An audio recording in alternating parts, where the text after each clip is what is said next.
अब हम देख लेते हैं कि कंपोनेंट बार चार्ट क्या होता है। कंपोनेंट बार चार्ट ये होता है कि एक आपको, जैसे हम एक एग्जांपल देखते हैं। मैंने यहाँ पर दो ले ली हैं बार्स। एक बार को मैंने डबल लाइंस, इस तरह की लाइंस जो हैं वो शेडेड कर दी हैं, और एक जो है वो बिल्कुल खाली है। जो ये शेडेड वाला है वो मैंने मेल के लिए ले लिया, और जो खाली वाला होगा वो मैंने फीमेल के लिए ले लिया। हमें जो क्लासेस डिफरेंट दी होंगी, मैंने यहाँ पर एक क्लास ली है जो कि है 50 से 54 तक, जिसमें फ्रीक्वेंसी टोटल जो है वो हमारे पास 8 है, जिसमें से 8 में से जो 3 हैं वो मेल हैं, और 8 में से जो 5 हैं वो फीमेल्स हैं।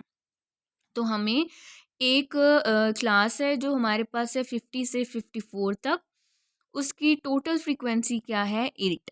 टोटल फ्रीक्वेंसी क्या है 8, मतलब जो इसकी हाइट होगी बार की वो 8 है, जिसमें से हमारे पास जो 3 है, यहाँ पर 2 और 4 के दरम्यान में 3 लाया करेगा। जो 3 वाला है वो हमारे पास मेल वाला है, मतलब जो शेडेड एरिया, तो वो हमारे पास मेल के लिए आ जाएगा। लेकिन 3 के बाद रह जाता है 5, तो 5 जो है वो हमारे पास क्या है फीमेल्स। तो 3 के बाद 8 तक जो है वो 5 बनते हैं, तो वो हमारे पास क्या है फीमेल। मतलब क्या है, एक क्लास हमें दी हुई है 50 से 54, उसके अगेंस्ट एक फ्रीक्वेंसी है, और उस फ्रीक्वेंसी की डिवीजन हुई हुई है कि मतलब एक बार जो बनेगी उस बार के अंदर डिवीजन हुई हुई होगी, तो उसको हम लोग कहते हैं कंपोनेंट बार चार्ट। मतलब टोटल फ्रीक्वेंसी है उसकी फिर ब्रेकेज हुई हुई है कि 8 में से 3 जो हैं वो मेल हैं, और 5 जो हैं वो फीमेल हैं, तो इसको कहते हैं हम कंपोनेंट बार चार्ट। अब हम देखते हैं कि what is frequency curve. Frequency curve क्या होता है कि हमारे पास एक ग्राफ होता है, और उसको हम लोग जब उसके जो मिड पॉइंट्स होंगे उनको अगर हम ज्वाइन करें और एक कर्व की शेप में बनाएं, तो इसको हम लोग कहते हैं फ्रीक्वेंसी कर्व। अब हमारे पास इसके आगे डिस्ट्रीब्यूशन होती हैं। डिस्ट्रीब्यूशन हमारे पास दो तरह की होती हैं, एक नॉर्मल डिस्ट्रीब्यूशन होती है और एक स्क्यूड होती है।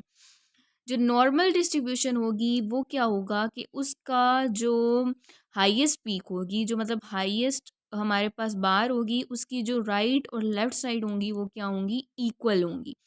मतलब जब हम लोगों ने ये कर्व बनाया, कर्व का जो मिड पॉइंट है उससे हमारे पास लेफ्ट और राइट जो होगी वो इक्वल होंगी, तो हमारे पास नॉर्मल डिस्ट्रीब्यूशन होगी।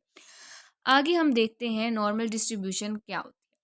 नॉर्मल डिस्ट्रीब्यूशन हमारे पास कुछ इस तरह की होगी कि हमारे पास जो मिड पॉइंट है उससे राइट और लेफ्ट अगर हम लोग देखें तो वो 50-50% दोनों इक्वल हैं, तो वो नॉर्मल डिस्ट्रीब्यूशन।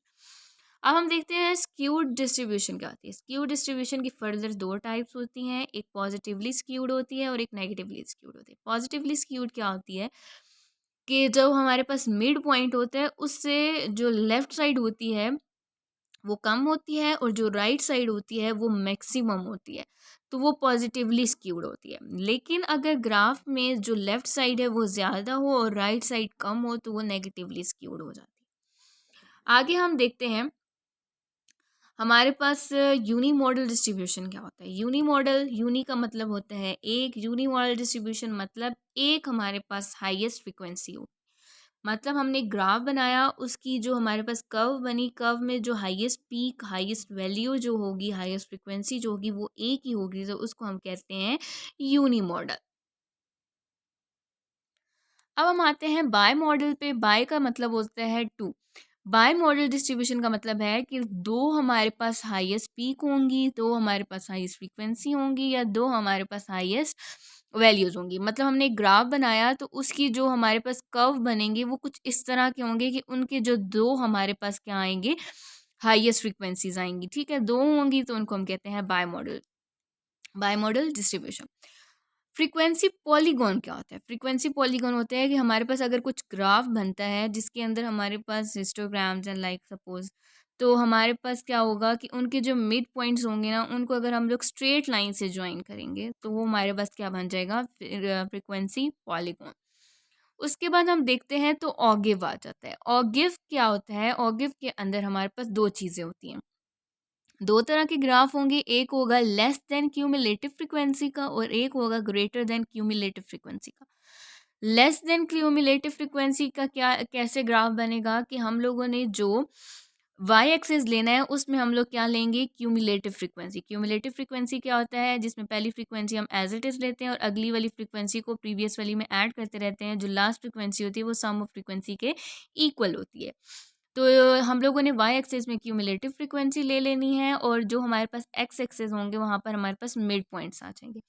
हम लोगों ने मिड पॉइंट्स लिख लिए और यहाँ पर हम लोगों ने क्यूमुलेटिव फ्रीक्वेंसी लिख ली। अब जिस मिड पॉइंट पे जो सी क्यूमुलेटिव फ्रीक्वेंसी होगी हम ड्रॉ करते रहेंगे। हम लोग क्या करेंगे, छोटे से बड़े की तरफ जाएंगे, मतलब इस तरह का कर्व बनाएंगे। सबसे पहले मिड पॉइंट की फ्रीक्वेंसी, फिर उसके अगला, मतलब इस तरह डॉट्स लगाएंगे हम लोग और फिर उनको हम ज्वाइन करेंगे तो हमारे पास इस तरह का कर्व बनेगा। लेकिन जो ग्रेटर देन क्यूमुलेटिव फ्रीक्वेंसी का ग्राफ होगा वो क्या होगा, उसमें भी हम मिड पॉइंट्स लेंगे एक्स एक्सिस में और वाई एक्सिस में क्यूमुलेटिव फ्रीक्वेंसी ही लेंगे। लेकिन यहाँ पर हम लोग जो है हाईएस्ट जो क्यूमुलेटिव फ्रीक्वेंसी होती है, मतलब जो लास्ट क्यूमुलेटिव फ्रीक्वेंसी होती है वहाँ से स्टार्ट करेंगे। तो इसका जो कर्व बनेगा वो कुछ इस तरह का बनेगा, मतलब लास्ट क्यूमुलेटिव फ्रीक्वेंसी उसका मिड पॉइंट, फिर क्यूमुलेटिव फ्रीक्वेंसी उसका मिड पॉइंट। तो हम लोग पॉइंट्स लगाएंगे और उन पॉइंट्स को ज्वाइन करेंगे तो हमारे पास उल्टा एरो बनेगा। तो ग्रेटर देन क्यूमुलेटिव फ्रीक्वेंसी का ग्राफ इस तरह होता है और लेस देन क्यूमुलेटिव फ्रीक्वेंसी का ग्राफ इस तरह अपर साइड पे होगा।